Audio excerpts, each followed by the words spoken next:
tubasabe nyine iteka murabona yuko ubutungane bwabaye ndanse mu majambo muza kudutekererana binginge muze kutubwira iby'ubutungane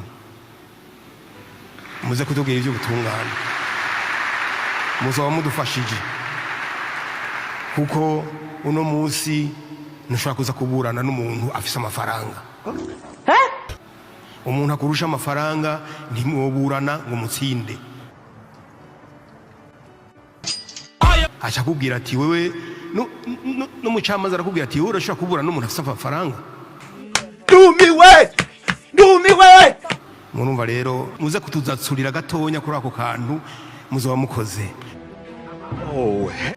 Nubu ntiduhengeshanya gutabariza aba bantu kugira ngo batunganirizwe.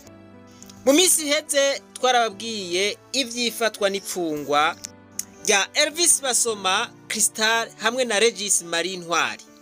Ubu aba babiri aribo Elvis Basoma na Crystal baramaze amezi abiri bahagaritswe. Regis Marie Ntwari nawe amaze imisi ahagaritswe ubu akaba yarabashikiriye.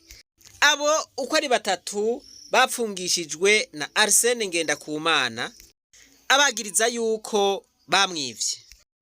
Naho rero yabapfungishije ngo ntarigera aseruka na rimwe imbere y'intahe kugira ngo abagiritse.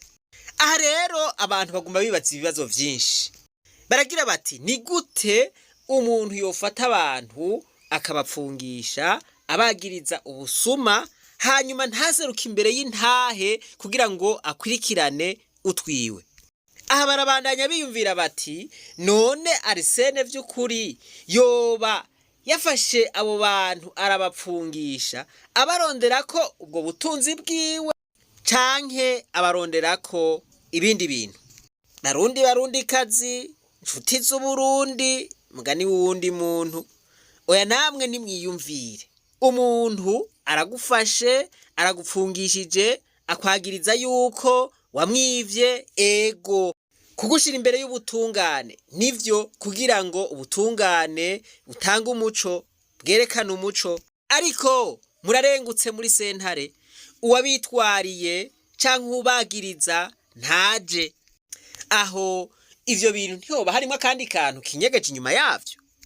Ndabisubiramwo kubera iki Arsene atarenguka imbere y'intahe kugira ngo yagirize aba bantu.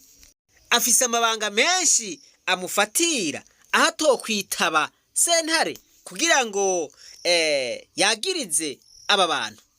Twokwibaza duti ni kuzihe nyungu leta y'u Burundi bandanye ipfunga aba bantu imisi nk'iyi yose kandi ubagiriza adaseruka imbere y'intahe.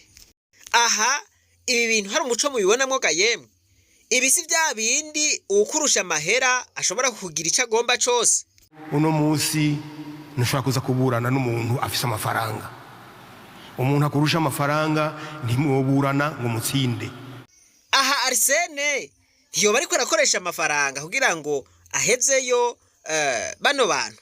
Kubera iki ibi bintu biguma biba mu butungane bw'u Burundi. Hajya ibintu hamwe n'ibibera mu butungane sivyo biguma bicafuza igihugu cacu. Mwe mwiyumvira yuko Uburundi bwokira gute n'abatware barira nk'abo basanzwe batwara. Umukuru w'igihugu akarira, abandi bakarira, abanyagihugu bakarira. Urumva ko bobo ari bo bagwa mu mporero. Reka nsozerere kuri kano kabazo. Mwebwe kuri iki kibazo gikomeye cigaragaza mu butungane bw'u Burundi, ikibazo c'akarenganyo, ikibazo c'uguca izangondagonde, ikibazo c'ugutanga ruswa, mwibaza ko corangira gute mu gihugu c'u Burundi? Nifuza yuko ufise inyishu y'iki kibazo yoyitanga.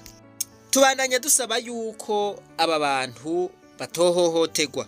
Imana niduhezagirane iturinde akarenganyo. Ahasigaye reka twibananirize rwa rugendo rwacu maze tugaruze umunezero Satani yatunyaze. Umuntu wese atarashika mu ishuri ry'abarundi bose turamuhaye kaze.